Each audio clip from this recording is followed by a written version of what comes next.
8 things that make dogs feel unsafe. Science explained.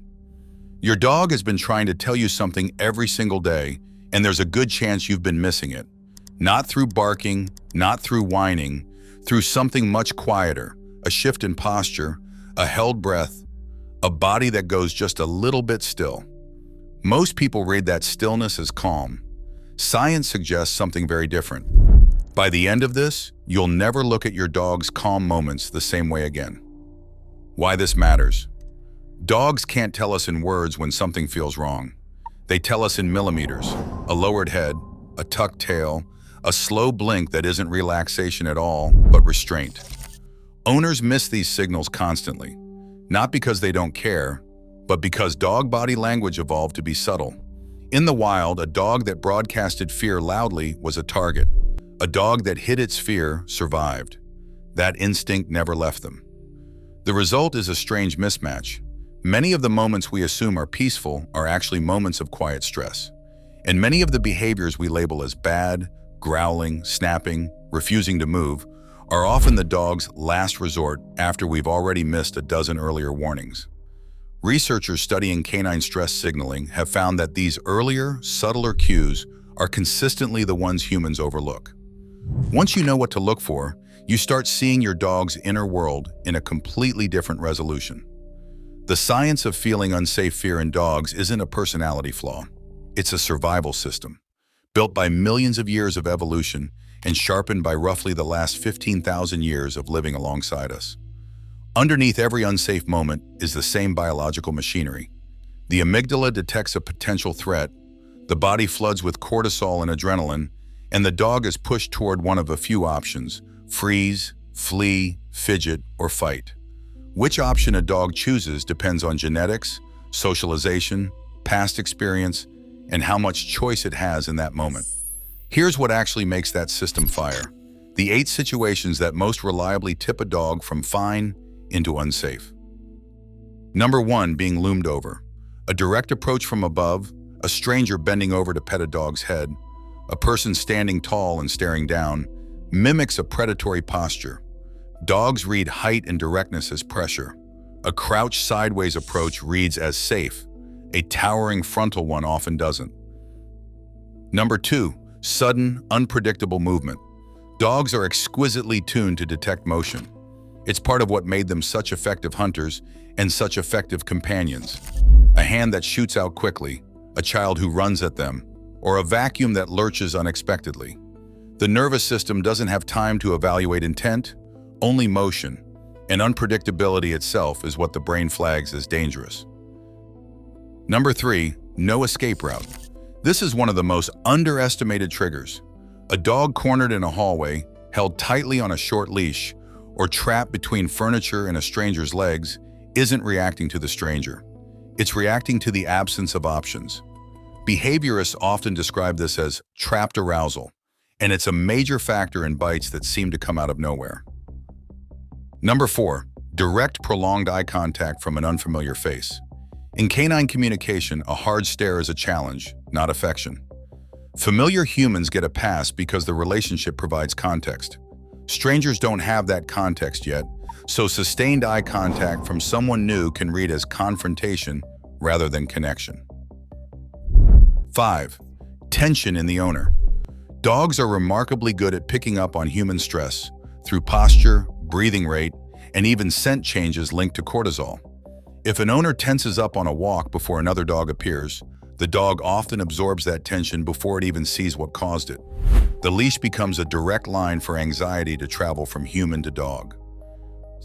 6, being restrained. Hugs are a human bonding gesture, not a canine one. Wrapping arms around a dog removes its ability to move away, and for many dogs that triggers the same trapped arousal response as being cornered, even when the intention behind it is pure affection. Number 7, loud, sudden sound paired with no warning. Thunder, fireworks, a drop pan, the volume matters less than the unpredictability.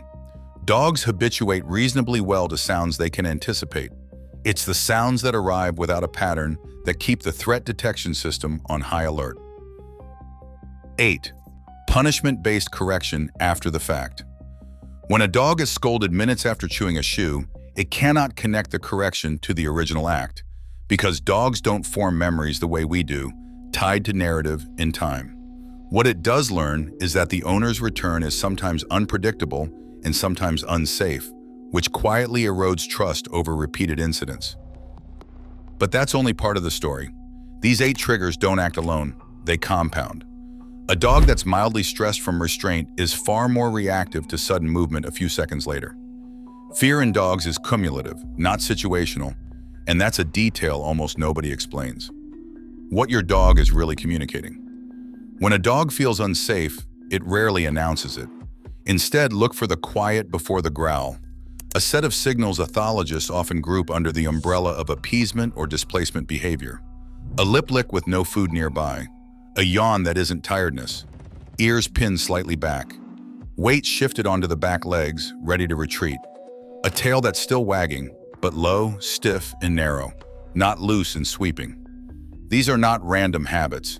They're the dog's attempt to de-escalate a situation before it needs to escalate to a growl or a snap. A growl isn't the beginning of aggression. It's very often the end of a long chain of ignored signals. And it's actually one of the more honest, communicative things a dog can do. Punishing a growl doesn't remove the fear behind it. It just removes the dog's willingness to warn you before the next one. Context changes everything too. The same stiff tail that signals fear near a stranger can signal high arousal during play with a trusted dog. Reading a single signal in isolation is one of the most common mistakes owners make. The full picture always requires body, context, and situation together. Common myths. My dog knows it did something wrong. Look at that guilty face. That posture, lowered head, avoided eyes, slunk back body, is very likely a fear response to your tone and body language in the moment, not evidence of an internalized understanding of wrongdoing from earlier.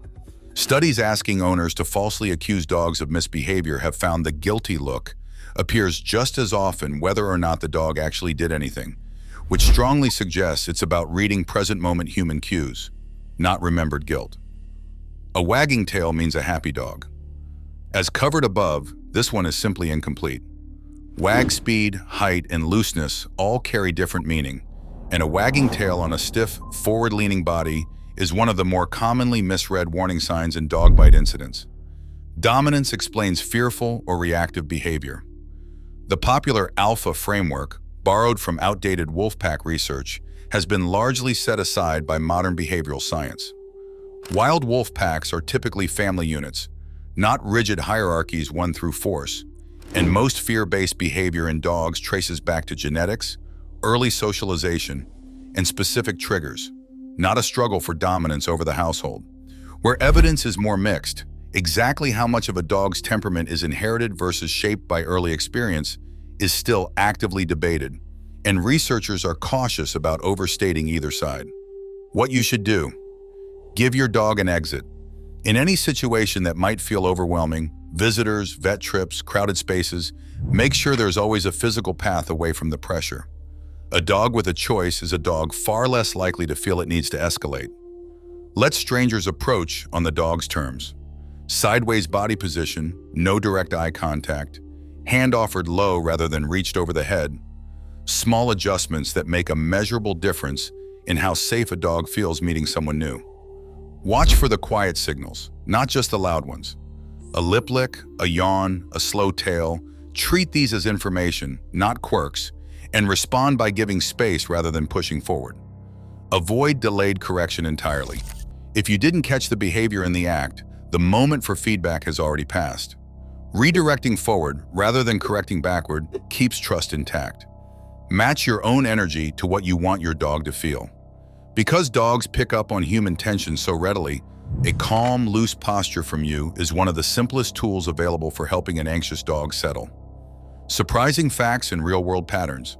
Dogs' sense of smell is often described as tens of thousands of times more sensitive than ours, and that sensitivity extends to detecting the scent-based markers of human stress hormones, part of why dogs seem to know when something's wrong before we've said a word.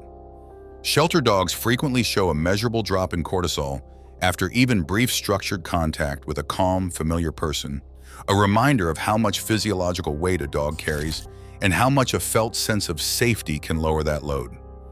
And in a pattern that surprises a lot of owners, dogs who are well socialized as puppies to novel sounds, surfaces, and gentle handling tend to show substantially lower fear responses as adults.